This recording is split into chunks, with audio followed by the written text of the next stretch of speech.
काय आरोग्य सेवेत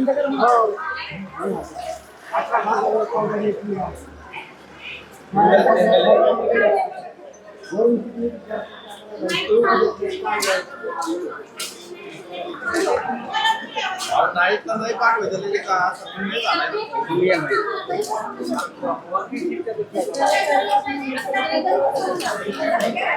घ्यायला डायरेक्ट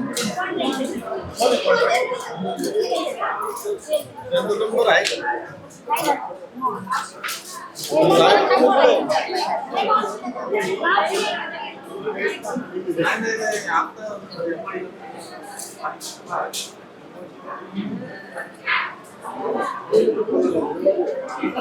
काय काय सांगतो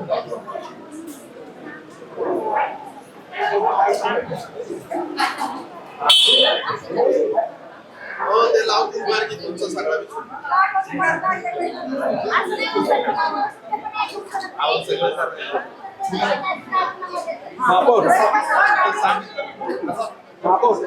त्यांचं असं मत आहे की त्यांचा पगार येतो तर ते त्यांच्या अकाउंटमध्ये 22,500 रुपये येत आहे आणि ते एटीएम त्या लोकांकडे ठेकेदारांकडे ठेकेदार त्यांना कॅशमध्ये 15,000 रुपये देतात. हे 2 वर्षापासून चाललंय असं त्यांनी. मी काय करतो आता अंदाजपत्रक मागून घेतो यांचं सगळं आरोग्य विभागाचं नेमके किती ठेकेदार नेमके किती कामगार सगळं मागून घेतो मी त्याच्यावर काम चालू करतो. त्यांचे एटीएम पण याच्याकडे सुपरवायझर कडे ते पैसे काढून घेतो ना कामाचं स्वरूप तुमच्या ठेकेदाराचं कंपनीचं नाव काय?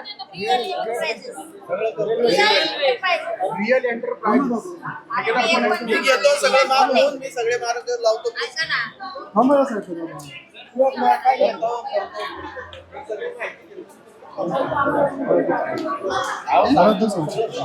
या पिंपरी चिंचवड महानगरपालिकेत रस्त्याची साफसफाई करण्यासाठी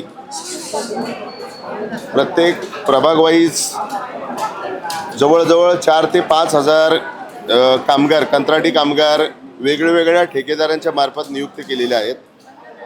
ह्या महानगरपालिकेच्या हद्दीत येणारे हे जे कामगार आहेत तर वेजेसप्रमाणे त्यांना 22,000 रुपये सॅलरी इन हँड आली पाहिजे.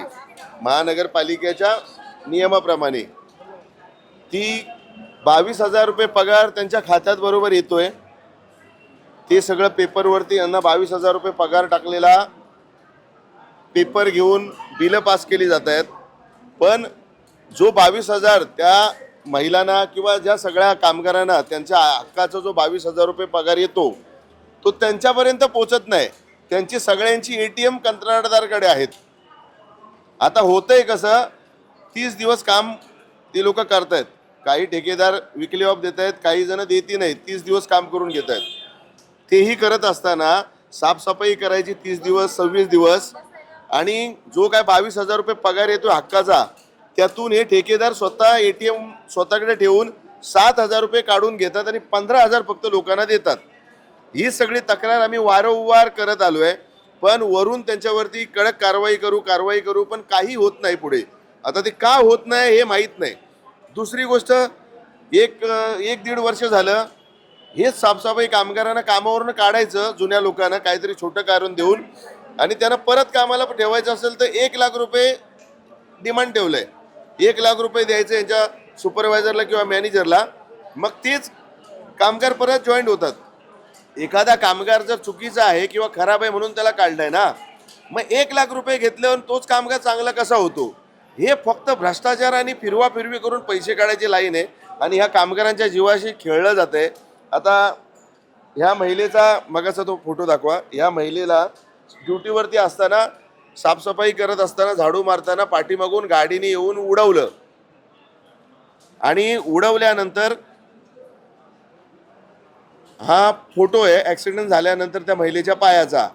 आता ठेकेदाराची जिम्मेदारी आहे की चालू ड्युटीमध्ये कोणाला जर काही झालं तर त्याची काळजी घेणं, त्याला हॉस्पिटलपर्यंत घेऊन जाणं, खर्च करणं.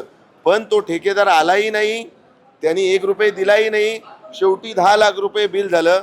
आता कर्जबाजारी होऊन ती महिला एकतर अपंग होऊन बसले पण नुकसान भरपाई 1 रुपये नाही किंवा नोकरीचाही काही पत्ता नाही, काही नाही.